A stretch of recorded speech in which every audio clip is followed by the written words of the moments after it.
Hey guys, Professor Bill, Comic Book University, and holy crap, issue number 2.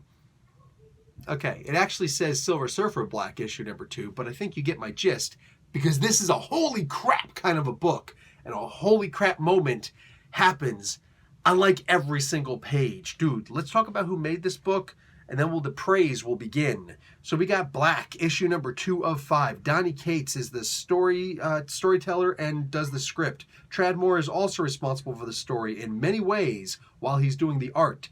Dave Stewart is the colorist. VC's Clayton Cowles on letters. Tradd Moore does the cover, and Marcos Martin does a variant cover, and there's another variant cover by Ron Lim and Marty Gracia.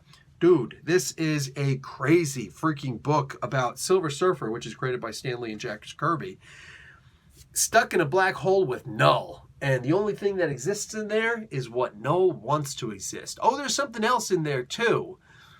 And I don't think Null knew this was in there, but we talking about a planet of symbiotes, right? Wow. Wow. Silver Surfer is literally giving up just a little bit of his soul, his light, every time that he has to try and get away from Null, when he can't take the cold anymore, the black anymore, this darkness, this soulless, life-sucking, joy-destroying void that is Null, the aura of Null. He genuinely feels like a terrifying character in here. Remember when he showed up at the end of the previous issue and was just like, oh, that's where he's been. Oh, crap, this is going to be messed up. Yeah, this is next level. And I'm not joking when I say that this is legit next level. Look, Tradd Moore, his art in this comic book, for me, he's the most famous for doing the Robbie Reyes. He's a co-creator for Robbie Reyes Ghost Rider.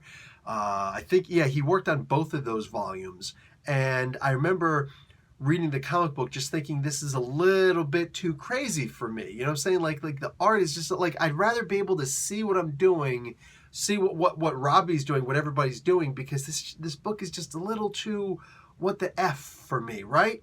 But at the same time, I still love the work because, I mean, this is the guy who did Luther Strode. You know what I'm saying? And that, if y'all haven't read Luther Strode, y'all missing on some serious comic book love, right?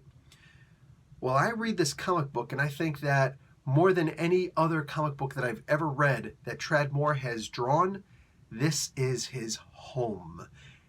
Drawing from inside of a black hole. This is going to sound a little bit mean, but I kind of want Mobius to move over just a little bit. Sorry, man, Sacre Bleu, but this is next level. There are things that happen in this comic book that, sorry, if anybody else were drawing this comic book, it would just be like whatever. But when I'm sitting here and I'm seeing, just look at that middle panel where you see Null and that arm just keeps on going. Mind you, they're in a black hole.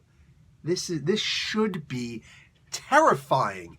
And that's what the book does.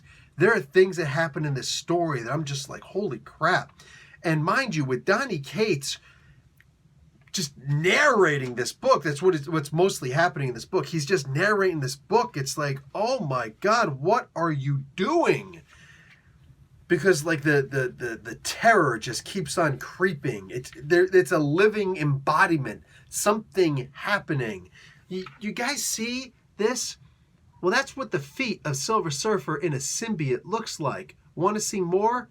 Buy the book.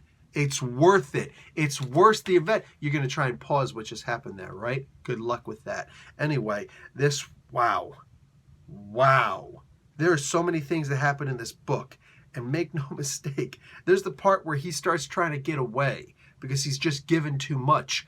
You remember how we just had the black on his one hand? Oh, it goes a little bit further because he gets caught up. Why? Because Null unleashes the dragon. The page after this is an advertisement, but the page after that is the book has a sense of urgency about it. The story, this whole thing, it feels like we really could lose our Norrin Radd. This guy could be gone. And we know that Cates has the license to kill anybody he wants because he does.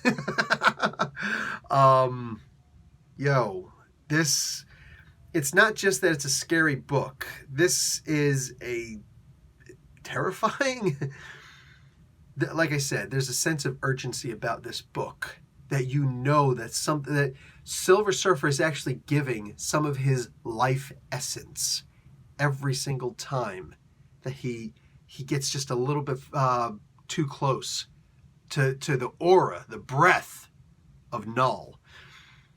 I'm just saying, Eddie Brock has had it easy so far.